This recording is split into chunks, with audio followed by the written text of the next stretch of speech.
الحمدللہ رب العالمین والعاقبۃ للمتقین والصلاة والسلام علی سید الانبیاء والمرسلین اما بعد اعوذ باللہ من الشیطان الرجیم بسم اللہ الرحمن الرحیم فلما بلغ معه السعی قال یا بنی انی اری فی المنام انی اذبحک فانظر ماذا تری قال یا ابت افعل ما تؤمر ستجدنی انشاء اللہ من الصابرین فلما اسلما تلہ للجبین ونادیناہ ان یا ابراہیم قد صدقت الرؤیا انا کذلک نجزی المحسنین صدق اللہ مولانا العظیم قال النبی صلی اللہ علیہ وسلم الدنیا سجن المؤمن و جنت الکافر او کما قال علیہ الصلوۃ والسلام۔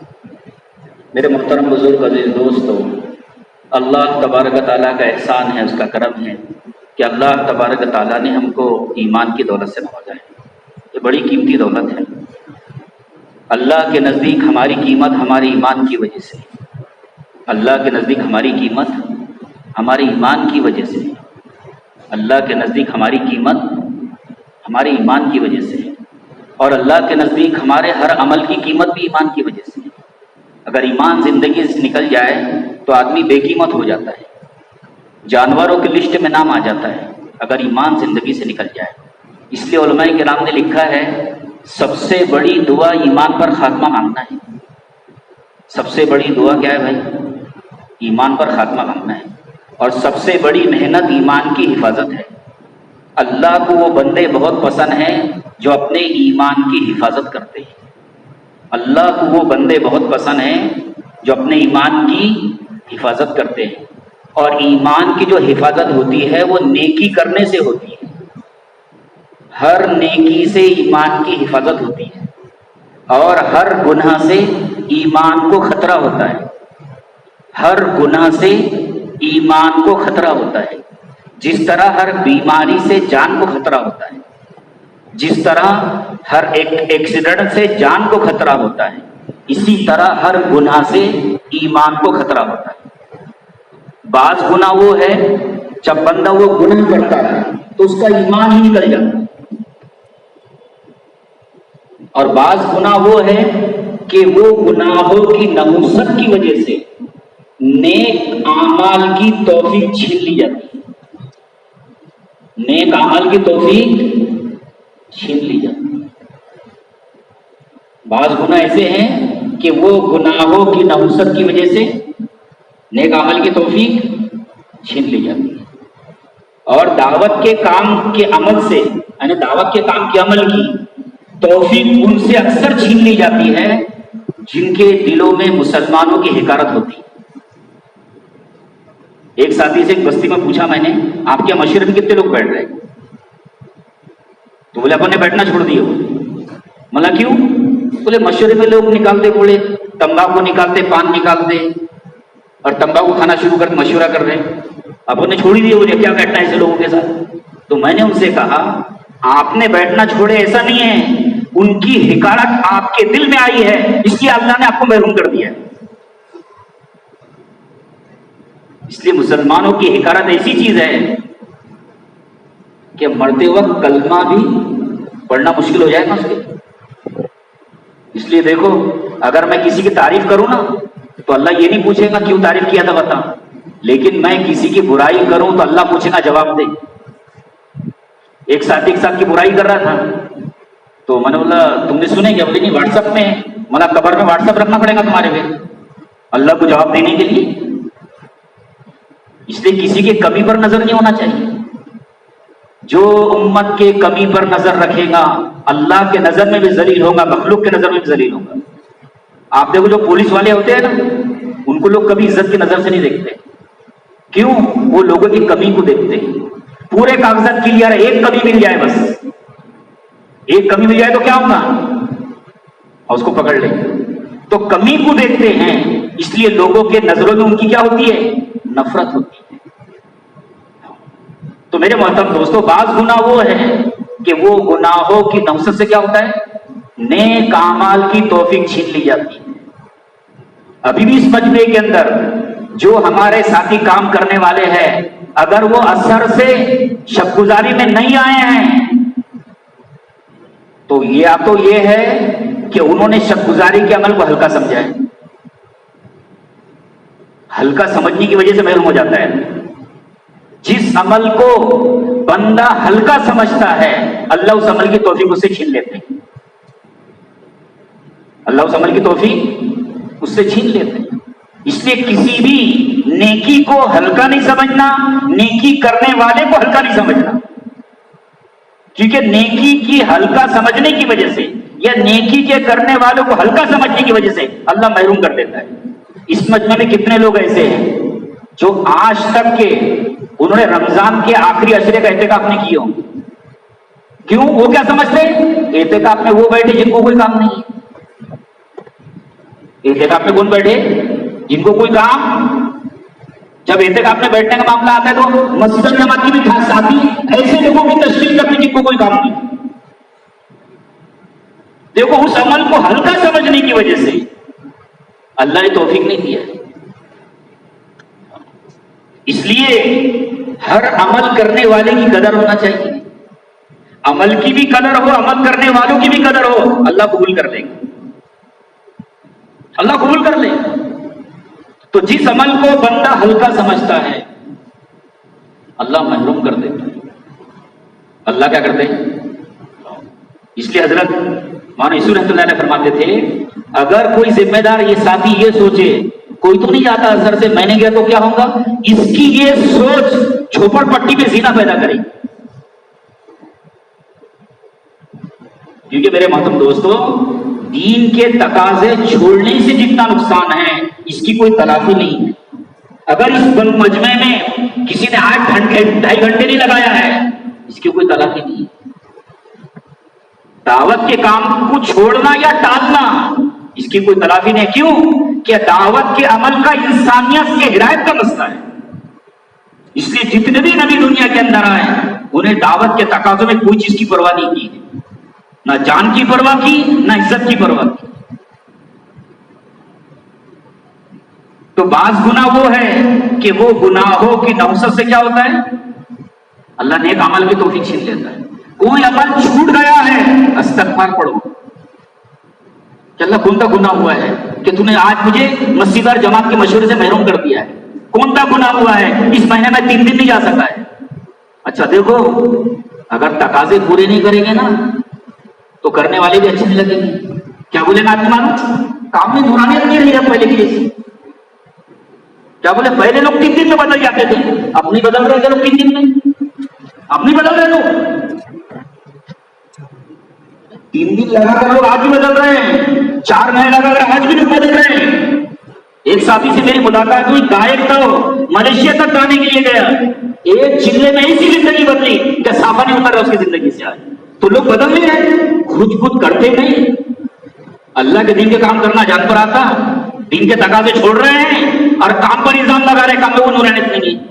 بلکہ بعض لوگ تو اتنے آگے بڑھ جاتے ہیں. ایک ساتھی میرا بھی بنگلے والی مسجد میں گئے تھے، تو ایک ساتھی سے ملاقات ہوئی، کوئی سامان لینے کے لیے آیا تھا، میری سے ملاقات ہو گئی.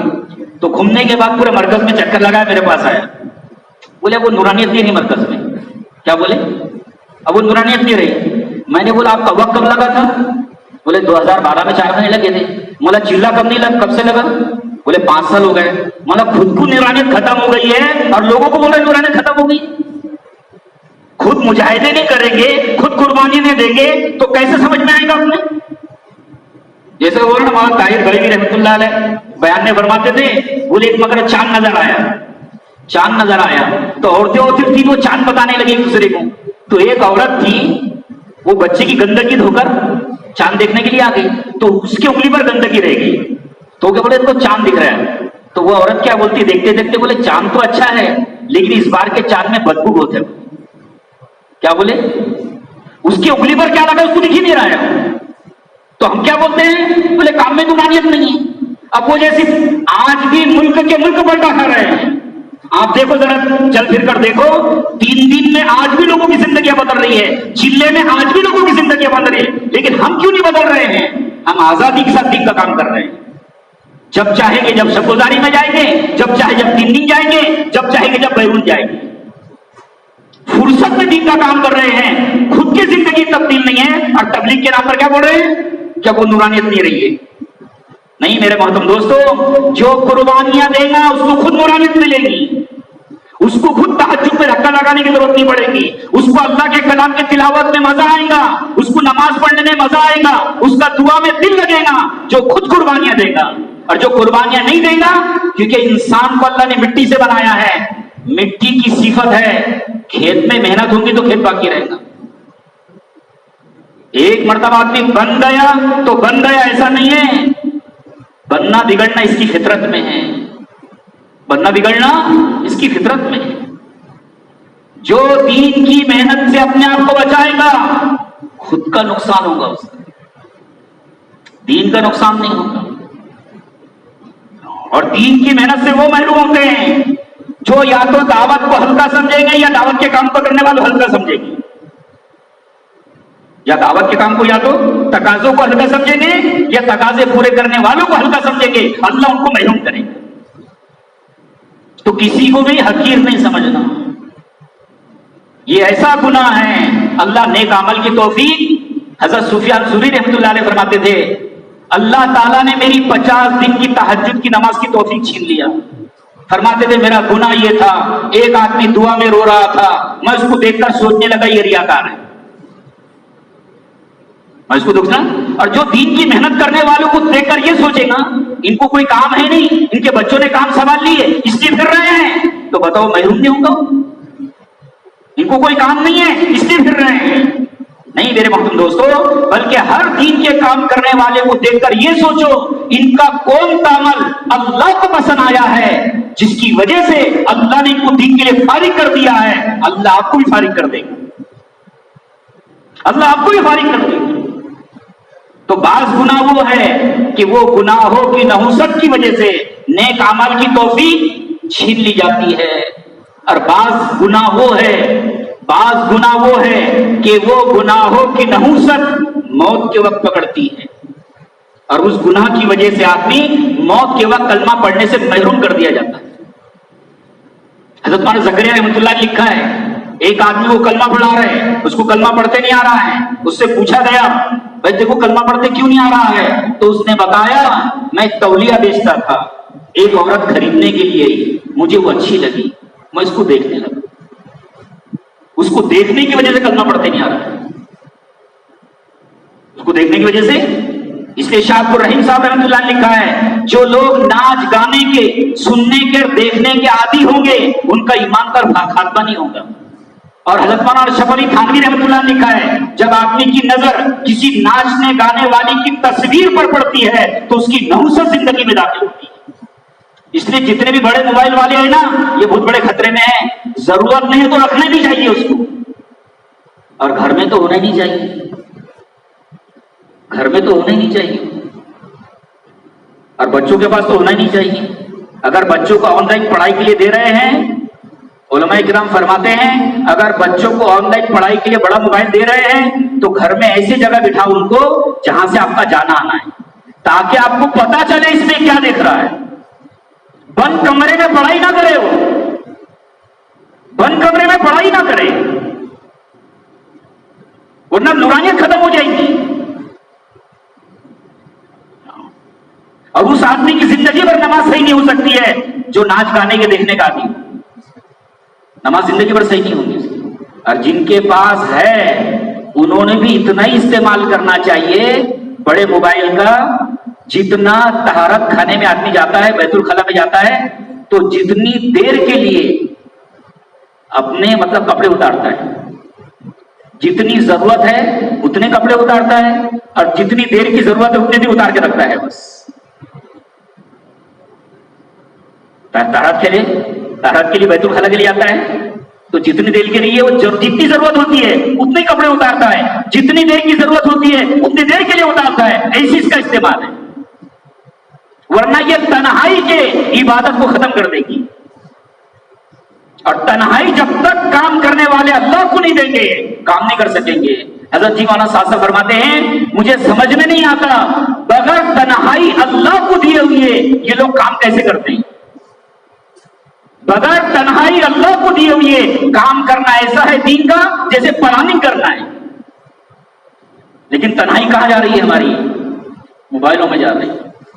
ہمارے ایک دوست ہے وہ آئیڈیا کمپنی میں پورے ضلع کے مینیجر ہیں ایک جگہ کے، وہ بتا رہے تھے حافظ صاحب 12 بجے رات میں آ کر ہمارے آفس میں آ جاؤ، آپ ان کو پورا پتہ چلتا ہے کون آدمی موبائل پر کیا دیکھ رہا ہے، کس سے کیا بات ہو رہی ہے، آپ کی نیند اڑ جائے گی۔ ایسے گھر جن کو لوگ نمونہ سمجھتے ہیں ان کے گھروں میں کیا دیکھا جا رہا ہے، ان کے گھروں سے کیا بات چیت چل رہی ہے، ان کے گھروں سے کیا بات چیت چل رہی ہے۔ تو بعض گناہ وہ ہے ہر گناہ میں مزہ ہے اس کا نتیجہ خراب ہے، ہر گناہ میں مزہ ہے اس کا نتیجہ خراب ہے۔ دونوں آنکھیں سی سی کیمرے کی طرح ہیں، جو دیکھ رہے ریکارڈ ہو رہا ہے، جو دیکھ رہے ریکارڈ ہو رہا ہے۔ ہر گناہ میں مزہ ہے نتیجہ خراب ہے۔ شیخ سعدی رحمت اللہ علیہ فرماتے تھے کوئی گناہ اس لیے مت کر کہ اس میں مزہ آتا ہے، کوئی گناہ اس لیے مت کر کہ اس میں مزہ آتا ہے، گناہ کا مزہ جاتا رہے گا اس کا عذاب باقی رہے گا۔ ہر گناہ کی لذت وقت کے ساتھ ختم ہو جاتی ہے، اس کی نحوست باقی رہتی ہے۔ کوئی نیکی اس لیے مت چھوڑ کہ اس میں تکلیف ہوتی ہے، تکلیف جاتے رہیں گی اس کی برکت باقی رہے گی۔ اچھا گناہ سے کبھی اطمینان نہیں ملتا ہے، اس سے نیندیں اڑ جاتی ہیں، گناہ سے کبھی اطمینان۔ دیکھو جو ناجائز محبت میں پھنسے ہوئے ہیں وہ سو نہیں پاتے، جن کے پاس جن کو ناچ گانے دیکھنے کی عادت پڑ گئی ہے وہ جلدی سو نہیں پاتے۔ گناہوں کی نحوست دنیا میں پہلے ہے، ہر گناہ دن کی ذلت رات کی بے چینی آخرت کا عذاب، ہر گناہ دن کی ذلت۔ حدیث شریف میں آتا ہے اس کا مفہوم ہے کوئی شخص چٹانوں کے نیچے گناہ کرے، اس کو گناہ کرتے کوئی نہ دیکھے، اللہ اس گناہوں کی نحوست کی وجہ سے لوگوں کے دلوں میں اللہ نفرتیں پیدا کر دے، کوئی نہ دیکھے گناہ کرتے ہوئے۔ اور حدیث شریف میں آتا ہے اس کا مفہوم ہے کوئی شخص چٹانوں کے نیچے نیکی کرے، اس کو نیکی کرتے کوئی نہ دیکھے، اس نیکی کی برکت سے اللہ مخلوق کے دلوں میں محبتیں پیدا کر دیتا ہے۔ کہ اللہ کے نبی صلی اللہ علیہ وسلم فجر کی نماز پڑھا کر مسجد نبی کے باہر نکلے، جنگل کے بھیڑیے آ گئے اور کیا کہنے لگے، نبی جی صلی اللہ علیہ وسلم آپ کے جو صحابہ ہیں ان کی بکریوں کو کھانے کو ہمارا دل نہیں چاہتا ہے۔ کون کہہ رہا ہے؟ بھیڑیے کہہ رہے ہیں نبی جی صلی اللہ علیہ وسلم آپ کے جو صحابہ ہیں ان کی بکریوں کو کھانے کو ہمارا دل نہیں چاہتا ہے، آپ ایک کام کیجئے ہمارا کوٹھا مقرر کر دیجیے کہ سال کی یہ بکری ہم کو دے دیا کریں، کیونکہ ہم ان کی بکریاں کھاتے ہیں تو دل دکھتا ہے، یہ ہم کو بکریاں دے دیا کریں۔ تو اللہ کے نبی صلی اللہ علیہ وسلم صحابہ کو بلوایا اور یہ کہا کہ دیکھو بھیڑیے کہہ رہے ہیں کہ تمہاری بکریوں کو کھانے کو دل نہیں چاہتا ہے، آپ ان کا کوٹھا مقرر کر دو سال کا۔ تو صحابہ نے کہا نبی جی صلی اللہ علیہ وسلم ہم بکریوں کو پالتے ہیں، ان کے پیچھے محنت کرتے ہیں، پھر بھیڑیے کے حوالے بکری کرنے کو ہمارا دل نہیں چاہتا ہے۔ تو اللہ کے نبی صلی اللہ علیہ وسلم فرمایا اس کا مفہوم ہے صحابہ سے کہا تم اپنی بکریوں کی حفاظت کرو اور بھیڑیوں سے کہا تم اپنی روزی تلاش کیا کرو۔ تو ہر گناہ دن کی ذلت رات کی بے چینی آخرت کا عذاب، ہر نیکی دن کی عزت رات کا سکون آخرت کی کامیابی۔ جو نیکی سے جنت بنتی ہے اس نیکی سے دنیا بھی جنت بنا دی جاتی ہے، اور جو گناہوں سے جہنم بنتی ہے اس گناہوں کی نحوست سے اللہ دنیا کو بھی جہنم بنا دیتے ہیں، کیونکہ اللہ کا فیصلہ ہے دین نہیں تو دنیا نہیں، دین نہیں تو دنیا نہیں۔ تاریخ گواہ ہے جس نے دین کو چھوڑا دنیا نے اس کو چھوڑا، جس نے دین کو چھوڑا دنیا نے اس کو چھوڑا۔ ٹوپی کتنی بھی سستی ہو وہ سر میں ہوتی ہے، جوتا کتنا بھی مہنگا ہو وہ پیر میں ہوتا ہے۔ تو میرے محترم دوستو تنہائی کس کو دینا ہے؟ اللہ کو دے، اللہ کو تنہائی دینا ہے. جو اللہ کو تنہائی دے گا مخلوق خود بخود جڑے گی اس سے، مخلوق جڑے گی. اور جو تنہائی اللہ کو نہیں دے گا وہ نہیں جڑ پائے گا، نہ جوڑ پائے گا نہ جڑ پائے گا. اس لیے ہماری گھر کی ہر رات ایسی ہو جائے جیسے شب گزاری کی ہوتی ہے. کیسی ہوتی ہے بھائی؟ جیسے شب گزاری ماحول ہوتا ہے نا، ایسی ہر رات ہو جائے ہماری. تو میرے محترم دوستو، بعض گناہ وہ ہے کہ وہ گناہوں کی نحوست موت کے وقت پکڑتی ہے، اور اس گناہ کی وجہ سے آدمی موت کے وقت کلمہ پڑھنے سے محروم کر دیا جاتا ہے. کلمہ پڑھنے سے، اور وہ گناہ جو موت کے وقت کلمہ پڑھنے سے محروم کر دیتا ہے کسی مسلمان کی حقارت ہے. کسی مسلمان کی کیا ہے بھائی؟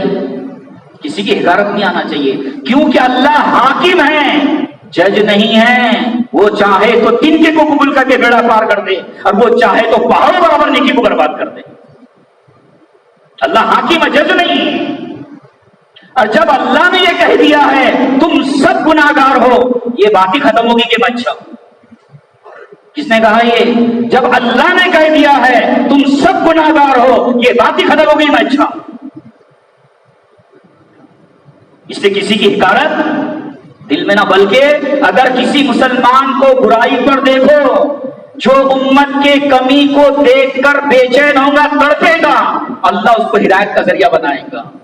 اور جو امت کے بے دینی پر چڑے گا، اللہ اس کو محروم کر دے گا. بنگلے والی مسجد میں چور پکڑا گیا، 2 مہینے والوں نے چور پکڑے، 2 مہینے والوں نے پکڑ کے حضرت جی بابا امام حسن رحمۃ اللہ علیہ کے پاس لے کر گئے. حضرت نے چوری کی ہے، تو حضرت جی رحمۃ اللہ نے کچھ نہیں کہا. وہ چور کو دیکھ کر اب رونے لگ گئے، چور کو دیکھ کر رونے لگ گئے. جو ساتھی نے پکڑ کے لے کر گئے تھے وہ بھی رونے لگ گئے، چور بھی رونے لگ گیا. چور کہنے لگا حضرت یہیں سے 4 مہینے کے لیے جاتا ہوں. حضرت جی کے رونے نے اس کی زندگی بدل دی. احمد نگر میں جماعت چل رہی تھی، جماعت میں ساتھی نے شراب پی لیا. پورے بستی کے لوگ بولا بھیج دو گھر پہ. جماعت کے ساتھی بولا بھیج دو گھر پہ. امیر صاحب رو رہے، جماعت کے صاحب رو رہے. تو ساتھیوں نے پوچھا امیر صاحب آپ کیوں رو رہے ہیں، آپ کیوں رو رہے ہیں؟ تو جماعت کے امیر صاحب کہنے لگے آپ لوگ کہہ رہے ہیں اس کو گھر پہ بھیجا دو، کون سی جگہ ہے جس کی زندگی بدل جائے. تم بولو اس کو گھر پہ بھیجا دو، کون سی جگہ ہے جس کی زندگی بدل جائے؟ امیر کے رونے نے اس کی زندگی بدل دی. ہم کوئی خیر کا کام کر رہے ہیں، ہمارا کوئی کمال نہیں ہے، اللہ کا کرم ہے کہ لے رہا ہے، اللہ کا کرم ہے کہ لے رہا ہے. اللہ بے نیاز ہے، وہ کسی کا محتاج نہیں ہے، وہ چاہے تو کسی سے تنکے سے کام لے دے. تو کسی بھی مسلمان کو حقیر سمجھنے کی کوئی گنجائش نہیں ہے. اور جب تک آدمی اپنے کمی پر نظر رکھتا ہے، لوگوں کی اچھائی پر نظر رکھتا ہے، اللہ ترقی دیتے رہتے ہیں. اور جہاں لوگوں کی کمی پر نظر ہوگی، اپنے اچھائی پر نظر ہوگی، وہی سے ریورس گیئر لگ جاتا ہے، وہی سے ریورس گیئر لگ جاتا ہے. اس لیے حضرت مولانا رحمۃ اللہ علیہ فرماتے تھے ہمارا یہ کام خوبیوں کا لین دین ہے. کا لین دین ہے؟ خوبیوں کا. 14ویں صدی ہے، گڑبڑ تو ہر جگہ ملے گی آپ کو. 14ویں صدی ہے، گڑبڑ تو ہر جگہ ملے گی. اچھائی کو دیکھنا ہے. اچھا بننے کے لیے آسان راستہ ہے، لوگوں کی اچھائی کو دیکھو، اللہ اچھا بنا دے گا. حضرت مولانا رحمۃ اللہ علیہ فرماتے تھے 24 گھنٹے میں بند گھڑی بھی 2 وقت صحیح ٹائم بتاتی ہے. بند گھڑی ہے لیکن 2 وقت صحیح وقت وہ بھی بتاتی ہے.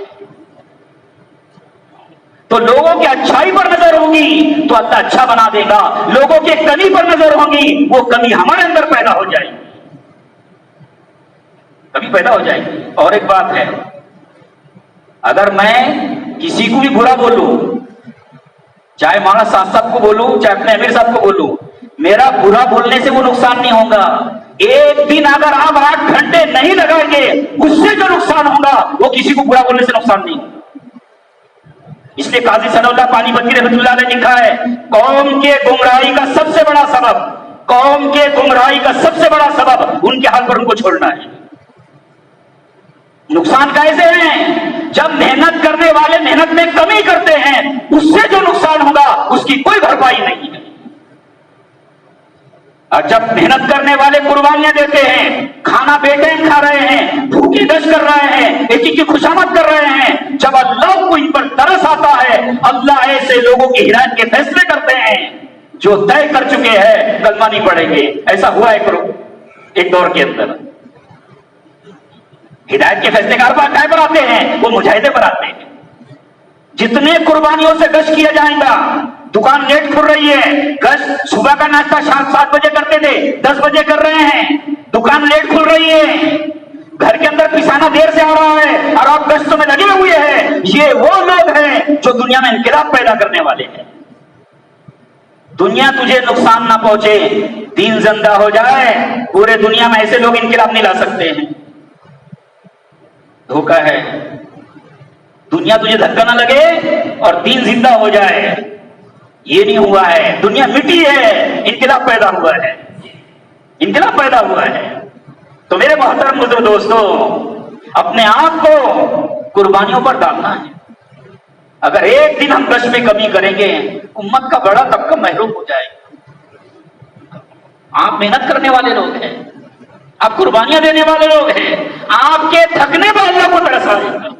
ورنہ اللہ کی نبی کی امت ہے جو غفلت میں پڑی ہوئی ہے, غفلت میں پڑی ہوئی ہے. جب قربانیاں دی جاتی ہے تو مشرک بھی شرک کرنے میں شرماتا ہے, اور جب تقاضے چھوڑے جاتے ہیں تو مسلمان دین پر چلنے میں شرماتا ہے. مسلمان دین پر چلنے میں شرماتا ہے. ایک مرتبہ ہماری جماعت چلی پیدل, تقریباً 15-20-25 کلومیٹر پیدل, اور بارش آ گئی 7 کلو ہو گئے. جس مسجد میں پہنچے وہاں ایک آدمی جو تو بت بناتا تھا, مطلب بت بناتا تھا. تو ہم ایک دن گشت میں وہ کھڑا ہمارے سامنے, بولے جب سے تمہاری جماعت آئی مجھے بت بنانے میں شرم آ رہی. بولے میں یہ بول رہا کہ میرے کو تو نے کون سے کام میں لگا دیا بھگوان. جب قربانیاں دی جاتی ہے تو کافر بھی کفر کرنے میں شرماتا ہے, اور جب دین کے تقاضے چھوڑے جاتے ہیں تو مسلمان دین پر چلنے میں شرماتا ہے. اس لیے قربانیاں ہیں, جتنی قربانیاں دیں گے اللہ ترقی دے گا, اللہ ترقی دے گا. تو میرے محترم بزرگ دوستو, ہر گناہ سے کیا ہے, بعض گناہ وہ ہے کہ وہ گناہوں کی نحوست موت کے وقت پکڑتی ہے, اور اس گناہ کی وجہ سے آدمی موت کے وقت کلمہ پڑھنے سے محروم کر دیا جاتا ہے. بعض گناہ وہ ہے, اور سب سے بڑی نیکی جس سے ایمان کو ترقی ملتی ہے, جس سے دل نورانی ہوتا ہے, ایمان ترقی کرتا ہے, وہ دین کے مجلس میں بیٹھنا ہے, وہ مسجد کے تعلیم میں بیٹھنا ہے, وہ اپنے گھروں میں تعلیم کو زندہ کرنا ہے. جتنا اللہ کے نبی کے جنت کے جہنم کے تذکرے ہوں گے دل نورانی ہوگا, دل نورانی ہوگا, بڑے سے بڑی قربانی دینا آسان ہوگا. اس لیے حضرت علی رضی اللہ تعالیٰ عنہ نے اپنے بیٹے کو نصیحت کی, میرے بیٹے حسن اللہ کے تذکروں سے اپنے دل کو تر و تازہ رکھنا, میرے بیٹے حسن اللہ کے تذکروں سے اپنے دل کو تر و تازہ رکھنا, اور میرے بیٹے حسن اللہ کے نبی صلی اللہ علیہ وسلم کے تذکروں سے اپنے دل کو سجائے رکھنا, اور میرے بیٹے کھنڈروں میں جایا کر اور دیکھا کر کہاں گئے یہاں کے رہنے والے, اور میرے بیٹے موت کو یاد کیا کر تاکہ دنیا سے بے رغبتی پیدا ہو. کہ دین کی بات کہنے سننے سے, دین کی بات کہنے سننے سے, جنت اور جہنم کے تذکروں سے ایمان ایسے تازہ ہوتا ہے جیسے بارش کے پانی سے جنگل ہرا بھرا ہوتا ہے, اور پانی ملنا بند ہو جائے تو دل ویران ہو جاتا ہے. ایسا ویران ہو جائے گا کہ مسجد میں جماعت آئی نا تو جماعت کو دیکھ کر کیا سوچے گا آدمی, آ گئے, اب اعلان کریں گے, اب رکنا پڑے گا, اب گشت کرانا پڑے گا, اب کھانا کھلانا پڑے گا. اور بعض مرتبہ وہ نوبت آ جاتی ہے اس مسجد میں جماعت ہوں گی, اس مسجد میں جا کے نماز پڑھ لے گا, اور اگر گشت میں بھیجا بھی دیں گے, گشت میں بھیجا بھی دیں گے تو کیا سوچے گا, کوئی نہ ملے گشت میں تو اچھا ہے تاکہ گشت جلدی ختم ہو جائے. کیونکہ جب دل نورانی نہیں ہوتے ہیں تو پھر عمل اچھا نہیں لگتا ہے. اس لیے صحابہ کی زندگی اٹھا کر دیکھو آپ, کیسے دل تازہ تھے ان کے, کیسے دل نورانی تھے, کیونکہ تذکرے تھے. اکثر صحابہ وہ تھے جو آدھا دن مسجد کو دیتے, آدھا دن کاروبار کو دیتے, آدھی رات مسجد کو دیتے, آدھی رات گھر کو دیتے تھے, اور ایک دوسرے سے ملتے تو وہ باتیں سنتے تھے, سناتے تھے جو اللہ کے نبی سے سنتے تھے. آپس میں وہی تذکرے تھے. حیات الصحابہ میں ہیں, 2 صحابی ایک دوسرے سے ملاقات کرتے, تو کیا کہتے؟ دیکھنا بھائی، 4 کام نبھاتے رہنا، اس کے بغیر نجات نہیں ہے: ایمان، اعمال صالحہ، وتواصوا بالحق وتواصوا بالصبر۔ اور ایک صحابی کے مکان کے پاس سے گزر رہے ہیں، تو مکان والے صحابی گزرتے والے صحابی سے کہتے تھے: بھائی یہاں سے گزرتے ہو، کچھ حدیث سنا کر جایا کرو۔ اب وہ گھر میں جا رہے ہیں تو بیوی انتظار میں ہے: آج آپ نے اللہ کے نبی سے کیا سنا؟ تو وہ جتنی باتیں اللہ کے نبی سے سنتے تھے اپنے گھر والوں کو سناتے تھے۔ ہاں، اور حضرت امام مالک رحمۃ اللہ نے لکھا ہے آخری زمانے کے لوگوں کی ہرگز تربیت نہیں ہو سکتی جب تک وہ نہ کر لے جو اس امت کے اول لوگوں نے کیا ہے۔ اور اول لوگوں نے کیا کیا ہے؟ جو جس بات کا عالم تھا وہ اس بات کا داعی تھا۔ اس لیے ہمارے بڑے فرما رہے ہیں اپنے گھروں میں تعلیم، تفسیر قرآن کے حلقے، 6 صفات کا مذاکرہ، بچہ بھی کہے اللہ سے ہوتا ہے، بوڑھی ماں بھی کہے اللہ سے ہوتا ہے۔ جب یہ گھروں میں تذکرے ہوں گے تو دنیا کا دجال جیسا فتنہ بھی آ جائے گا، اللہ ان کی حفاظت کر دیں گے۔ کیونکہ حضرت مولانا انعام الحسن رحمۃ اللہ علیہ فرماتے تھے امت کا جو فرد دعوت سے دور ہوگا وہی فرد گھر میں بے دینی کے لانے کا ذریعہ بنے گا، اور امت کا جو فرد دعوت سے دور ہوگا وہی شخص بے دینی کا شکار ہوگا۔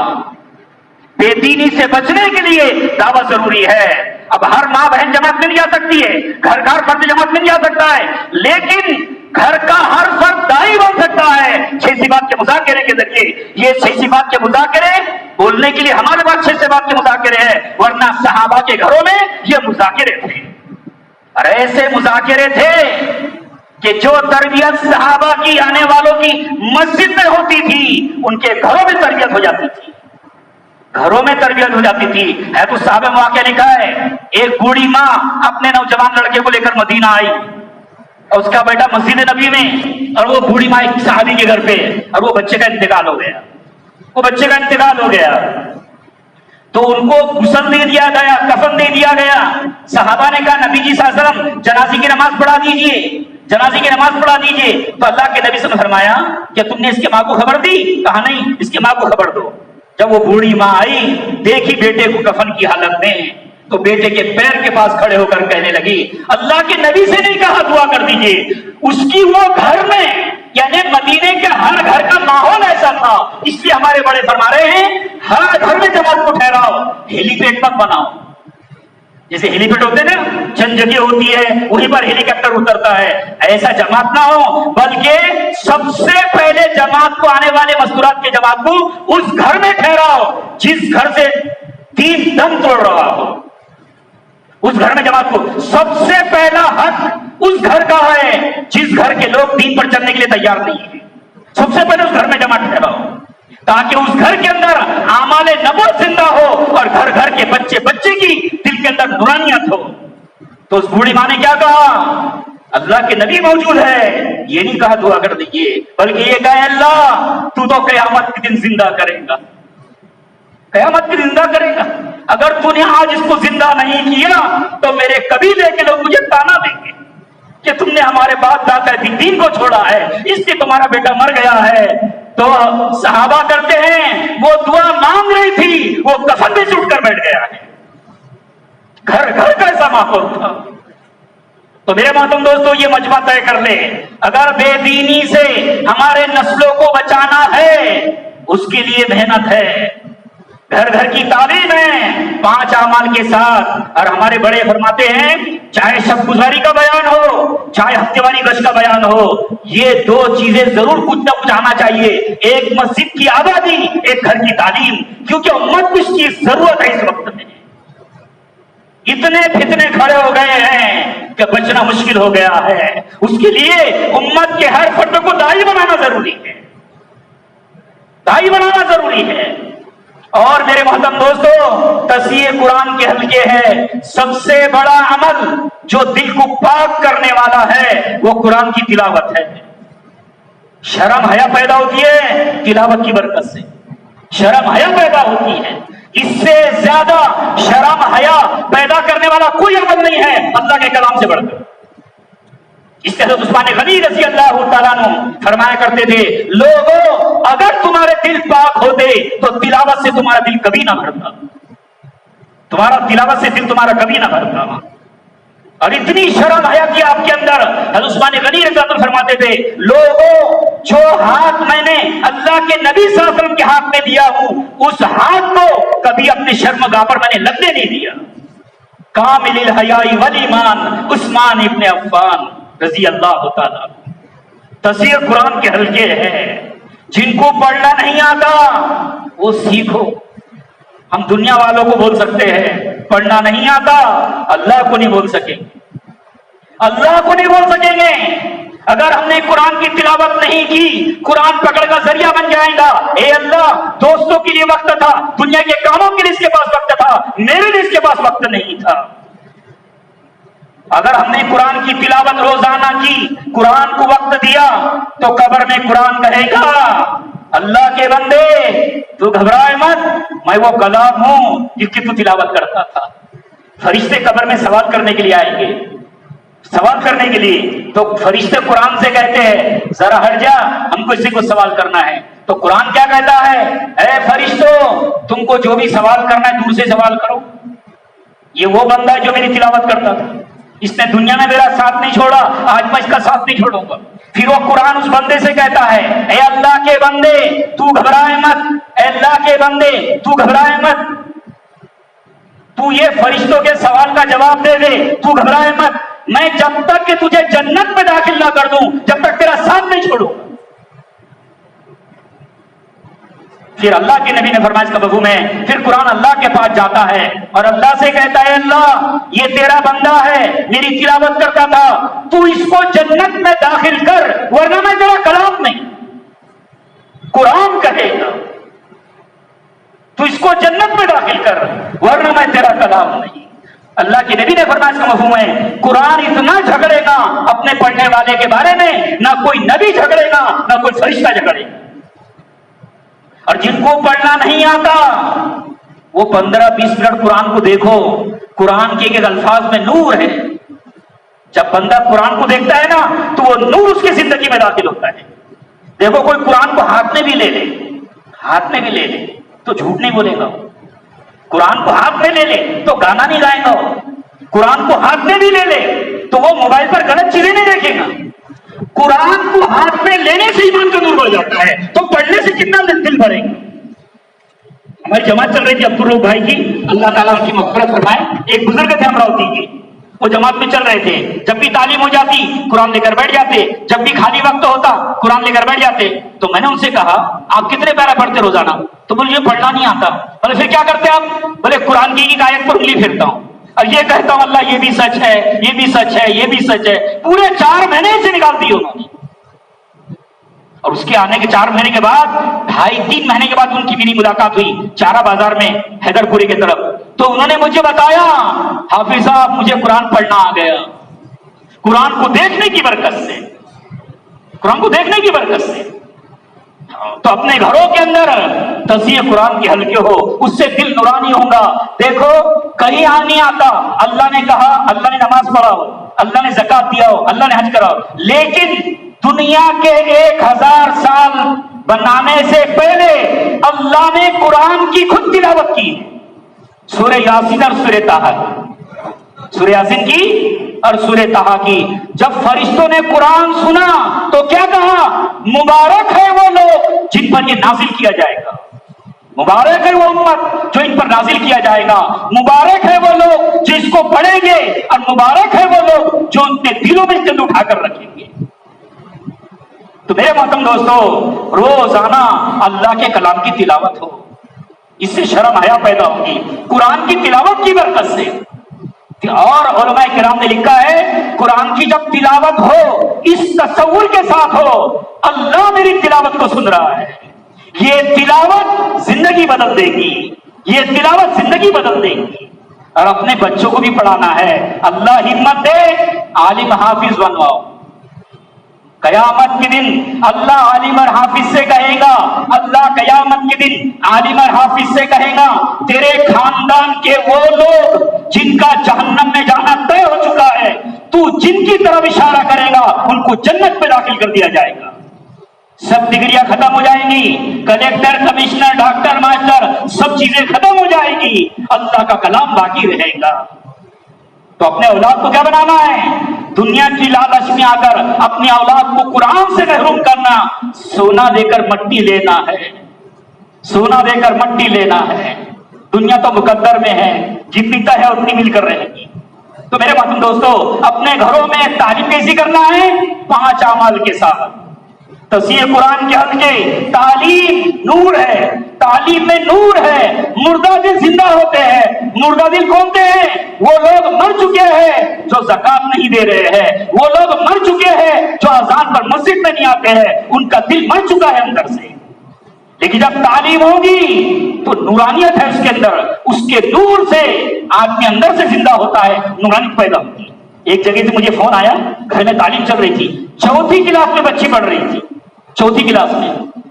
11 بجے رات میں فون آیا کہ گھر میں تعلیم چل رہی تھی اور ابو جہل کا واقعہ آ گیا کہ ابو جہل اللہ کے نبی کو تکلیف دیتا تھا.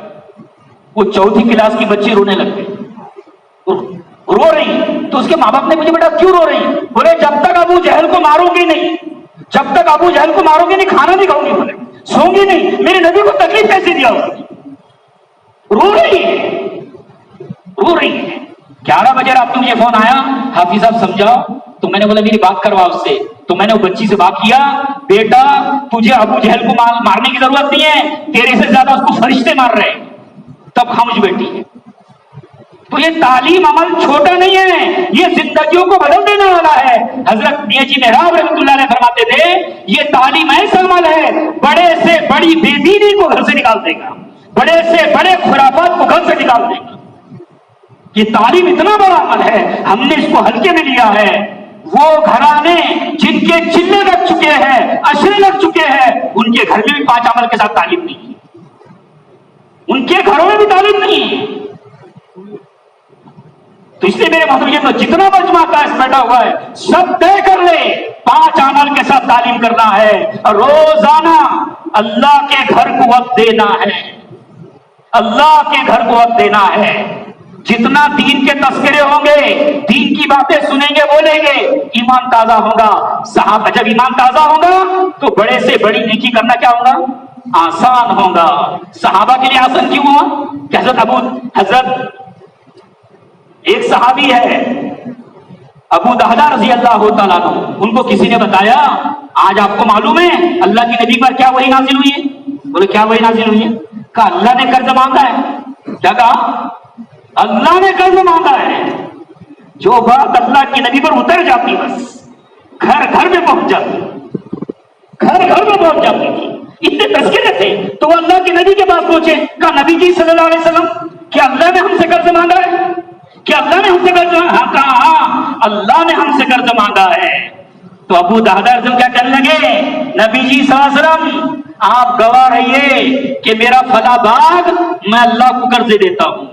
5-10 ہزار کی بات نہیں ہے، 20-25 ہزار کی بات نہیں ہے، باغ دیتا ہوں. کیا کہا نبی جی صلی اللہ علیہ وسلم؟ میرا فلاں باغ ہے میں اللہ کو قرض دیتا ہوں. اور وہ ایسا باغ تھا ان کے 20 بچے اس باغ میں رہتے تھے، 20 بچے باغ میں رہتے تھے. وہ دے دیے اللہ کے نبی کو، اللہ کو قرض دے دیے اور گھر گئے باغ میں. 20 بچے رہتے تھے باغ میں اور باغ کے گیٹ پر کھڑے ہو گئے، باغ کے گیٹ پر کھڑے ہو گئے اور گیٹ پر کھڑے ہو کر کہنے لگے ام دہدہ باہر آ جاؤ، ام دہدہ باہر آ جاؤ. تو ان کی بیوی کہنے لگی، ام دہدہ کہنے لگی اندر کیوں نہیں آ رہے ہو؟ کیا بات ہے اندر کیوں نہیں آ رہے ہو؟ تو ابو دہدہ رضی اللہ عنہ کہنے لگے ام دہدہ میں یہ باغ اللہ کو قرض دے چکا ہوں تیرے میرے اور بچوں کے جنت کے بدلے میں. تو ان کی بیوی نے کیا کہا؟ ابو دہدہ مبارک ہو کیا اچھا سودا کیا ہے، ابو دہدہ مبارک ہو کیا اچھا سودا کیا. آپ تاریخ اٹھا کر دیکھ لو ذرا، جس بچے کو ابو جہل کو جس بچے نے مارا تھا نا، وہ بچے کا ہاتھ کٹ گیا تھا. وہ آیا، ماں نے اس کا ہاتھ باندھی اور کہا جا بیٹا میدان. کیسے دل نورانی تھے لگانے کے لیے، کیسے دل نورانی تھے. جب دل نورانی ہوں گے، روزانہ کے محنت میں ہوں گے، مسجد کو وقت دیں گے، گھروں میں تعلیم کریں گے، بڑے سے بڑی قربانی دینا آسان ہو جائے گا. اگر قربانی نہیں دیں گے تو اتنے مشکل میں پڑے گا آدمی، تشکیل کرنے والوں کو دیکھ کر سوچے گا آ گئی ان کتے کام ہے، آ گئی ان کتے کام، اٹھ جڑ چلے، تشکیل کرنے والوں کو دیکھ کر آدمی سوچے گا۔ اس لیے میرے محترم دوستو، مسجد کو وقت دینا ہے، ہفتے میں شب گزاری اثر سے آنا ہے، اثر سے آنا ہے۔ حضرت مولانا انعام الحسن رحمۃ اللہ علیہ فرماتے تھے ہر دائی کے لیے ضروری ہے ہفتے میں ایک مرتبہ وہ دعوت کی بات سنیں تاکہ ہفتہ بھر اس جذبات کے ساتھ کام کرتے رہیں، اس جذبات کے ساتھ کام کرتے رہیں۔ میرے محترم دوستو، بچانے میں فائدہ نہیں ہے، بچانے والے پچھتاتے ہیں، لگانے والے کبھی نہیں پچھتاتے ہیں۔ لگانے سے قیمت بڑھتی ہے، بچانے والے بے قیمت ہو جاتے ہیں۔ صحابہ کی قیمت جو بڑی ہے وہ لگانے سے بڑی ہے، بچانے والے بے قیمت ہو جاتے ہیں۔ اور لگانا کس کے لیے ہے؟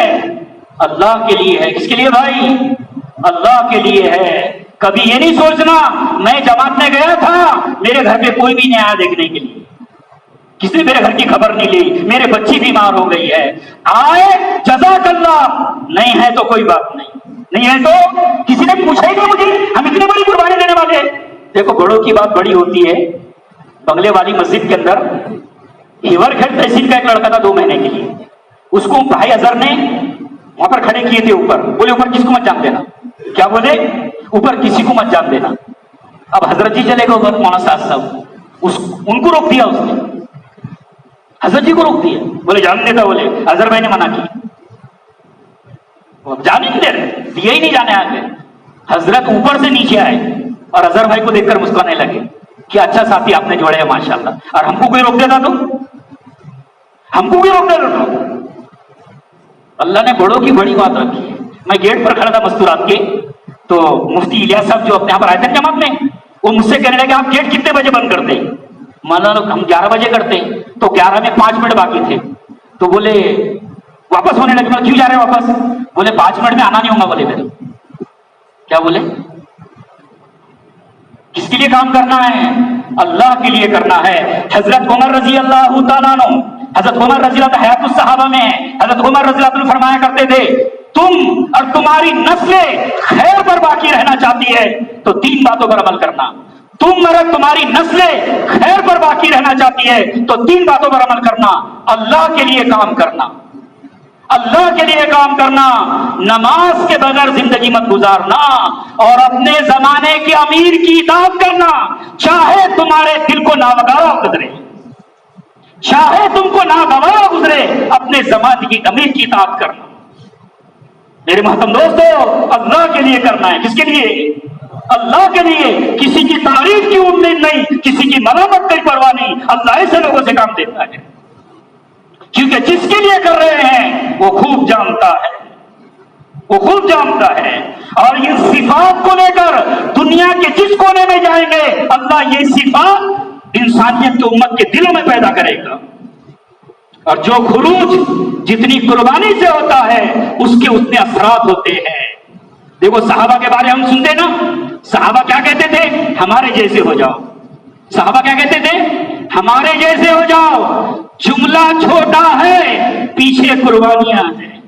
مدینہ کا مدینہ بھوکا ہے اور اللہ کے راستے میں چل رہے ہیں۔ اگر آج کے خروج کرنے والے بھی یہ قربانیاں دیں گے، اللہ ان کے ذریعے ملکوں کو پہچانے کا ذریعہ بنا دے گا، بستی کے بستیاں ہدایت پر آ جائیں گی۔ لیکن ہمارا خروج کیسا ہے؟ ہمارا خروج کیسا ہے؟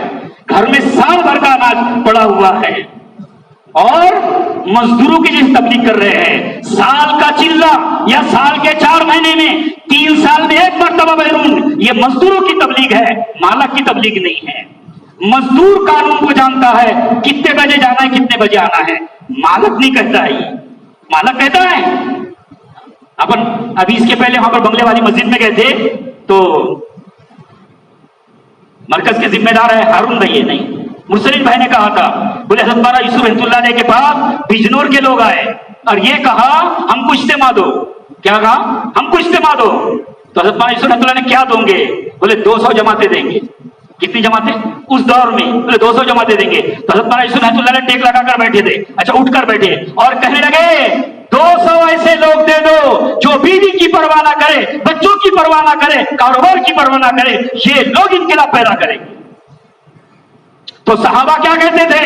ہمارے جیسے ہو جاؤ۔ پیچھے قربانیاں تھی۔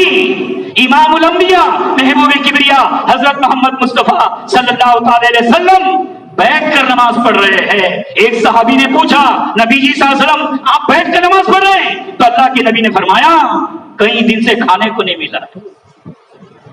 یہ قربانیاں تھی۔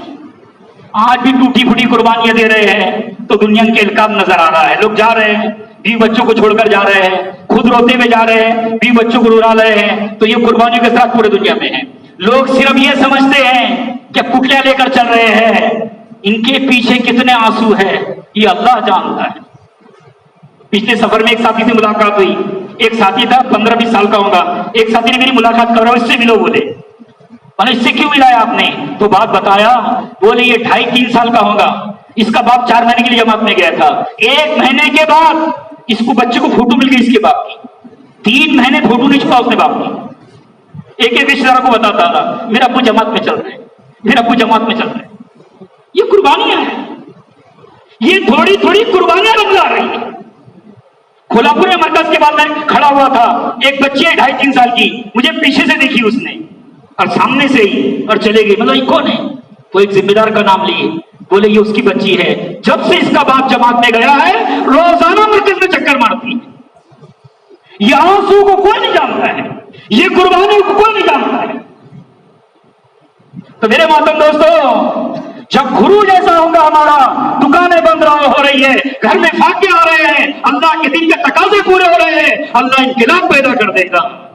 سہولت کے ساتھ کریں گے تو ڈر اس بات کا ہے خود کا دیکھنا بھی صحیح نہیں ہو پائے گا، گشت میں بھی جائیں گے تو غلط دیکھیں گے، مسجد میں بیٹھے گی غیبت کریں گے، خود کے زندگی میں بھی تبدیلی نہیں آئے گی۔ تو صحابہ کا خروج کیسا تھا؟ پھر جس کی جتنی بڑی قربانی ہوتی ہے اس کے اعتبار سے اس کا مقام ہوتا ہے، اس کے اعتبار سے اس کا، جیسے ایک صحابی ہے وہ اللہ کے راستے میں چلے، ان کی اونٹنی بھتکی اور وہ زمین پر گرے، اور ان کی جان نکل گئی۔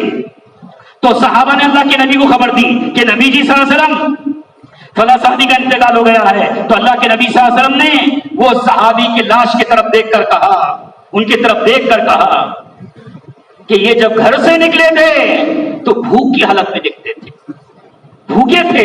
تو صحابہ نے کہا نبی جی صلی اللہ علیہ وسلم آپ کو کیسے پتا چلا کہ یہ بھوکے ہیں، انہوں نے کھانا نہیں کھایا ہے؟ تو اللہ کے نبی صلی اللہ علیہ وسلم فرمایا اس کا مفہوم ہے میں دیکھ رہا ہوں جیسی اس کی جان نکلی حوریں اس کے منہ میں لقمہ ڈال رہی ہے۔ شہید ہونے والے اور بھی تھے، سب کے منہ میں لقمہ نہیں ڈالا گیا، ان کے منہ میں لقمہ ڈالا گیا ہے۔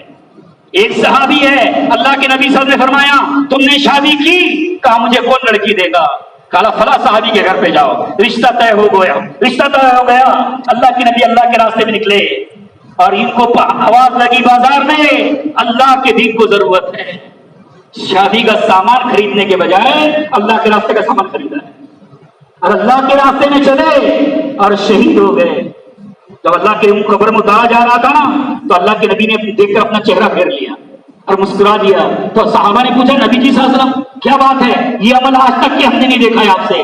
کہا 2 حوریں لڑ رہی تھی، لگ رہی تھی، شہید ہونے والے اور بھی تھے، ان کے علاوہ کسی کی نہیں لڑا گیا ہے۔ کیوں کہ یہ اتنی قربانی کے ساتھ چلے تھے، خود کی شادی چھوڑ دی اللہ کے دین کے تقاضوں کے لیے، اللہ کے دین کے تقاضوں کے لیے۔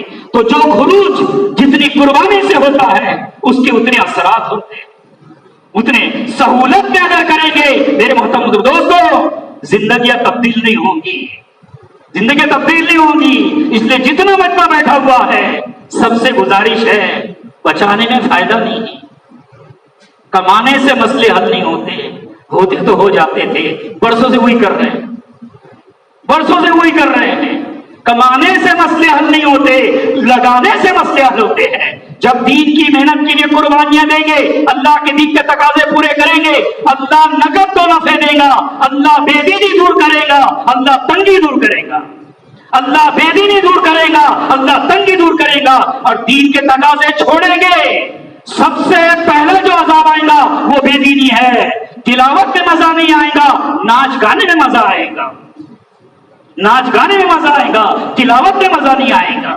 اور جب قربانیاں دیں گے تو تلاوت میں مزہ آئے گا۔ تو میرے محترم دوستو، یہ مت سوچو مجھے کون بولنے والا ہے، یہ مت سوچو مجھے کون بولنے والا ہے۔ ہر منمانی زندگی میں مزہ ہے، اس کا نتیجہ خراب ہے۔ اللہ کا نظام ہے، زندگی کے دینے میں، مال کے دینے میں، گاڑی کے دینے میں، صلاحیت کے دینے میں اللہ کی کوئی قید نہیں ہے، کس کو بھی دے گا۔ زندگی کے دینے میں، مال کے دینے میں، گاڑی کے دینے میں، صلاحیت کے دینے میں اللہ کی کوئی قید نہیں ہے، کس کو بھی دے گا۔ لیتا اسی سے ہے جس سے محبت کرتا ہے، جن سے ناراض ہوتا ہے چھینے گا نہیں، لگنے نہیں دے گا۔ مال چھینے گا نہیں، لگنے نہیں دے گا۔ گاڑیاں چھینے گا نہیں، لگنے نہیں دے گا۔ جن سے خوش ہوتا ہے تشکیل کرنے والوں کے دل میں بات ڈالتا ہے، جاؤ میرے بندے کے پاس۔ جن سے ناراض ہوتا ہے تشکیل کرنے والوں کے دلوں سے خیال نکال دیتا ہے، خیال بھی نکال دیتا ہے۔ 5 سال ہو جائیں گے کوئی پوچھنے والا بھی نہیں ہوگا، 2 سال ہو جائیں گے کوئی پوچھنے والا بھی نہیں ہوگا۔ وقت تو گزر جائے گا، جو کر لیں گے باقی رہ جائے گا۔ الگ سے کبھی موقع نہیں ملے گا، الگ سے کبھی موقع نہیں ملے گا۔ وقت ہے کچھ کر لینا ہے ہم، اور یہ کام جو ہے برکت کا نہیں ہے، ذمہ داری کا ہے، برکت کا کام نہیں ہے، کرنا پڑے گا۔ اس لیے صحابہ کہتے تھے تقاضا نہیں چھوڑیں گے، نماز نہیں چھوڑیں گے، تلاوت نہیں چھوڑیں گے، ذکر نہیں چھوڑیں گے، جھوٹ نہیں بولیں گے، دھوکہ نہیں دیں گے، ملیں گے تو کھائیں گے نہیں تو نہیں کھائیں گے۔ ہم تو جیتے ہیں کہ دنیا میں تیرا نام رہے۔ اور میرے محترم دوستو، ہم سب کے لیے روزانہ اتنا وقت دین کی محنت میں دینا ضروری ہے کہ آخرت کی فکر غالب رہے دنیا کے مقابلے۔ آخرت کی فکر کیا رہے؟ غالب رہے دنیا کے مقابلے میں۔ کیونکہ بغیر ایمان والوں کی کیا پہچان ہے؟ ان کا ایک ہی مقصد ہوتا ہے، کھانا اچھا ہو، کپڑا اچھا ہو، مکان اچھا ہو۔ یہ مقصد بغیر ایمان والوں کا ہے۔